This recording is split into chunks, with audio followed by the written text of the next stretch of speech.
ಇನ್ನು ಮಹಾರಾಷ್ಟ್ರದ ಪಶ್ಚಿಮ ಘಟ್ಟ ಭಾಗದಲ್ಲಿ ಬಹಳ ಮಳೆ ಆಗ್ತಾ ಇರುವ ಹಿನ್ನೆಲೆಯಲ್ಲಿ ಕೊಲ್ಲಾಪುರ ನಗರದಲ್ಲಿ ಪಂಚಗಂಗಾ ನದಿ ಉಕ್ಕಿ ಹರಿತಾ ಇದೆ.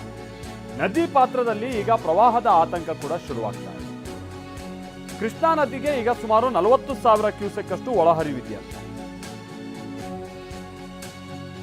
ಆಮೇಲೆ ಉಪನದಿಗಳು ಅಕ್ಕಪಕ್ಕದ ಹಳ್ಳ ಕೊಳ್ಳ ಎಲ್ಲ ಸೇರಿ ಸುಮಾರು 55,000ದಷ್ಟು ಒಳಹರಿವು ಬರ್ತಾ ಇದೆ ಅಂತೇಳಿ ತಿಳಿದು ಬರ್ತಾ ಇದೆ. ಪ್ರವಾಹದ ಆತಂಕ ಇದೆ, ಆದರೆ ಯಾವ ಮುಂಜಾಗ್ರತಾ ಕ್ರಮಗಳನ್ನು ಕೂಡ ಕೈಗೊಂಡಿಲ್ಲ ಅನ್ನುವಂಥ ಆರೋಪ ಕೂಡ ಕೇಳಿಬರ್ತಾ ಇದೆ. ಮುಂಜಾಗ್ರತಾ ಅಂದ್ರೆ ಏನು? ಈ ಹಳ್ಳಕೊಳದ ಅಕ್ಕಪಕ್ಕದ ಜನವಸತಿ ಪ್ರದೇಶಗಳಿಗೆಲ್ಲ ಹೋಗಿ ಒಂದು ಸೂಚನೆ ಕೊಡೋದು, ಮೊದಲಿಗೆನೆ ಹುಷಾರಾಗಿರ್ಬೇಕು, ಎಲ್ಲ ಏನಾದರೂ ಸೂಚನೆ ಪ್ರವಾಹ ಶುರುವಾಗಿದೆ ಅನ್ನುವಂಥದ್ದಾದರೆ ಇವೆಲ್ಲ ಮನೆ ಬಿಟ್ಟು ತೆರವು ಆಗಬೇಕಾಗುತ್ತೆ, ಅಲ್ಲಿ ನಿರಾಶ್ರಿತ ಕೇಂದ್ರಗಳನ್ನು ತೆರಿಬೇಕಾಗುತ್ತೆ.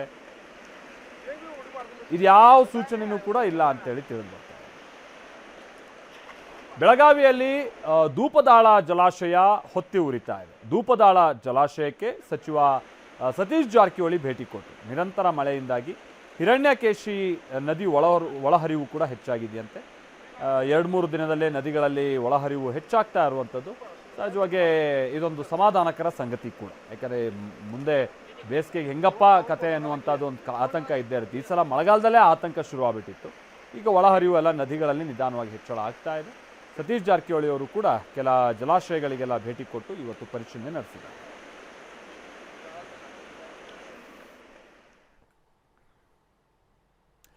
ಮಲೆನಾಡು ಭಾಗದಲ್ಲೂ ಕೂಡ ನಿರಂತರವಾಗಿ ಮಳೆ ಆಗ್ತಾ ಇರುವ ಹಿನ್ನೆಲೆಯಲ್ಲಿ ವಿಶ್ವವಿಖ್ಯಾತ ಜೋಗ ಜಲಪಾತಕ್ಕೆ ಮತ್ತೆ ಈಗ ರಾಜಕಳೆ ಬರ್ತಾ ಇದೆ. ಮುಂಗಾರು ಮಳೆ ಕೈಕೊಟ್ಟಿದ್ದಂಥ ಕಾರಣಕ್ಕಾಗಿ ಜೋಗ್ ಫಾಲ್ಸ್ ಬಹಳ ಮಂಕಾಗಿತ್ತು. 3 ದಿನಗಳಿಂದ ಮಲೆನಾಡು ಭಾಗದಲ್ಲಿ ನಿರಂತರವಾಗಿ ಮಳೆ ಸುರಿತಾ ಇರುವಂಥ ಕಾರಣಕ್ಕಾಗಿ ಜೋಗ ಜಲಪಾತದಲ್ಲಿ ನೀರು ಧುಮ್ಮಿಕ್ಕೋದಕ್ಕೆ ಶುರುವಾಗಿದೆ. ಜೋಗ ಜಲಪಾತ ವೀಕ್ಷಣೆಗೆ ಪ್ರವಾಸಿಗರು ಬರ್ತಾ ಇದ್ದಾರೆ.